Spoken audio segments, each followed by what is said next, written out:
super creative AI videos to AI rap that sounds real, making a perfect clone of your voice, and even AI animation. Hello दोस्तों, कैसे हैं आप लोग। जैसा कि आज आपने थंबनेल में देख लिया है कि आज हम जानने वाले हैं आर्टिफिशियल इंटेलिजेंस एआई के बारे में। क्या है ये, इसका क्या उपयोग है, इसके बारे में हम जानेंगे। पिछले कुछ सालों में एआई आर्टिफिशियल इंटेलिजेंस के क्षेत्रों में तेजी से विकास हुआ है। साथ ही कई ऐसी लाजवाब मशीन बनी है जो बिल्कुल इंसानों की तरह सोचने, समझने और निर्णय लेने में सक्षम है। लेकिन सवाल यह है कि यह आर्टिफिशियल इंटेलिजेंस है क्या और यह कैसे काम करती है, साथ ही इसका हमारे दैनिक जीवन में क्या उपयोग है और क्या भविष्य में एआई टेक्नोलॉजी हमारे लिए खतरा बन सकती है। आइए विस्तार से जानते हैं एआई की खोज कैसे हुई, एआई के प्रकार। एआई इंटेलिजेंस हम सब उठने से लेकर रात को सोने तक कई मशीनों का उपयोग करते हैं, जैसे कि smartphone, computer, printer, laptop, TV, पंखा, कूलर, फ्रिज, एसी, गीजर और न जाने क्या क्या।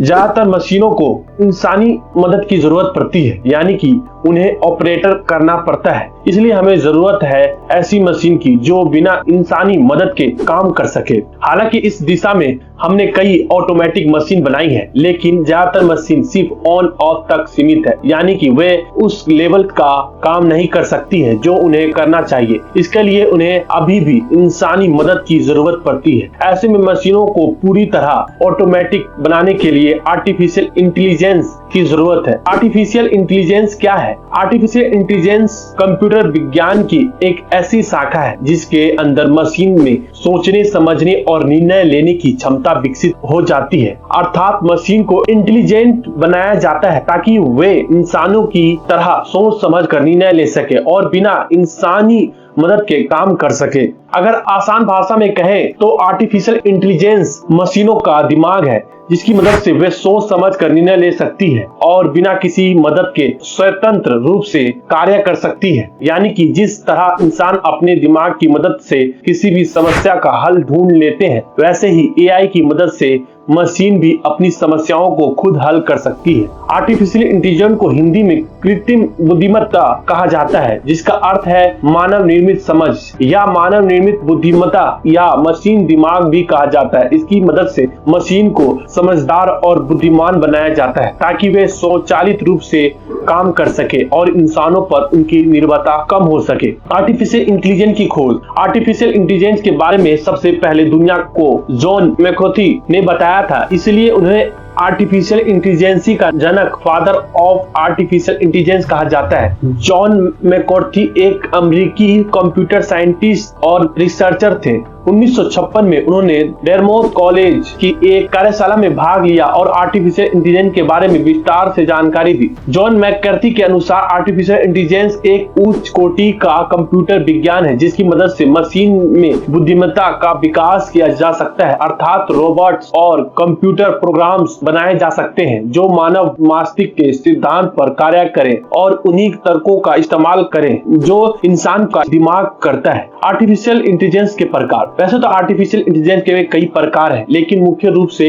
इसे 4 प्रकार में बांटा गया है। Purely reactive, limited memory, brain theory, self conscious. Number 1, purely reactive AI. यह पूरी तरह से प्रतिक्रियात्मक होती है, यानी कि यह क्रिया के जवाब में प्रतिक्रिया करती है, जैसे कि डीप ब्लू चेस प्रोग्राम को ही ले लीजिए। यहाँ IBM द्वारा विकसित एक चेस प्रोग्राम था जिसमें 1990 के दशक में गैरी कैस्परोव को हरा दिया था, जबकि इसके पास कोई मेमोरी नहीं थी, यानी कि यह अपनी पिछली चाल को याद रख पाने में सक्षम नहीं था, लेकिन फिर भी इससे शतरंज के इतने बड़े ग्रैंड मास्टर को हरा दिया। असल में डीप ब्लू सिर्फ क्रिया के जवाब में प्रतिक्रिया करता था, यानी कि अपने प्रतिद्वंदी की चाल को समझकर उसका जवाब देता था, लेकिन डीप ब्लू की चाल इतनी परफेक्ट होती थी कि बड़े से बड़े ग्रैंड मास्टर भी उसे देखकर दंग रह जाए। और सच पूछो तो यही एआई की असली ताकत है। Limited memory AI. इसके कैटेगरी में ऐसी मशीन को रखा जाता है जिनके पास थोड़ी बहुत मेमोरी होती है, जैसे कि सेल्फ ड्राइविंग कार्स को ही ले लीजिए। यह अपने पुराने अनुभव, पास्ट एक्सपीरियंसेस को याद रख सकती है और भविष्य में उनका इस्तेमाल कर सकती है, जैसे कि आप इमरजेंसी स्थिति में ब्रेक लगाना या फिर भीड़ भाड़ वाले इलाकों में संभल कर चलना आदि। हालांकि इस तरह की मशीन लंबे समय तक डाटा को स्टोर करके नहीं रखती है, क्योंकि मेमोरी कम होती है, इसलिए सिर्फ रिसेंट एक्सपीरियंस को ही याद रखती है, लेकिन जरूरत पड़ने पर यह अपने पुराने डाटा को डिलीट कर सकती है और नए डाटा को स्टोर कर सकती है। ब्रेन थ्योरी एआई यह फिलहाल एक पोथेटिकल कॉन्सेप्ट है जो मानव के दिमाग के सिद्धांत पर आधारित है। इससे सूचनाओं का समझने और प्रोसेस करने के लिए उन्हें तर्कों का इस्तेमाल किया जाता है जो मानव के दिमाग इस्तेमाल करता है, यानी कि यह इंसानी दिमाग की तरह सोचने, समझने और सूचनाओं को प्रोसेस करने में सक्षम है। लेकिन अभी तक ऐसी कोई मशीन नहीं बनी है जो इस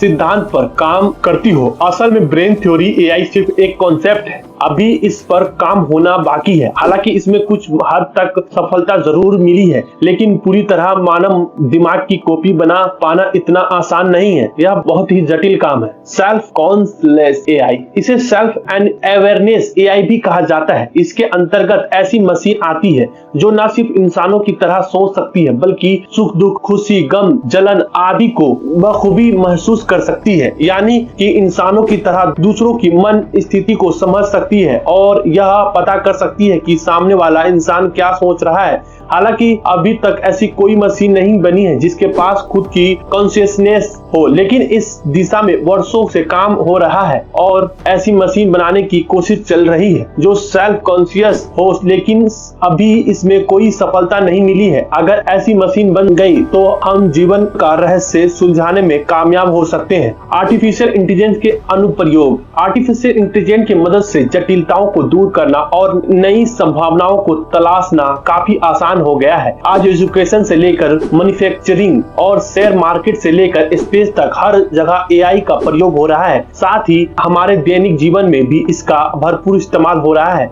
आइए एक नजर डालते हैं आर्टिफिशियल इंटेलिजेंस के प्रमुख अनुप्रयोग पर। Computer games, machine vision, speech recognize, natural language processing, expert systems, surveillance, machine learning, super computer, intelligence robot, यह कुछ प्रमुख अनुप्रयोग एप्लीकेशन है जिनमें आर्टिफिशियल इंटेलिजेंस का प्रयोग होता है। लेकिन सवाल यह है कि क्या हमारे दैनिक जीवन में भी एआई का कोई उपयोग है? अगर हाँ, तो कैसे? आर्टिफिशियल इंटेलिजेंस का उपयोग कहाँ कहाँ होता है? इसके बारे में मैं आपको दूसरे पार्ट में बताऊंगा और नेक्स्ट पार्ट में इस वीडियो को जरूर देखिएगा क्योंकि ये वीडियो काफी लंबा हो जाएगा। इसीलिए अगले पार्ट में मैं आपको बताऊंगा। अगले पार्ट को देखने के लिए इस चैनल को लाइक एंड सब्सक्राइब करें। मिलते हैं आपको नेक्स्ट वीडियो में, तब तक ले थैंक यू।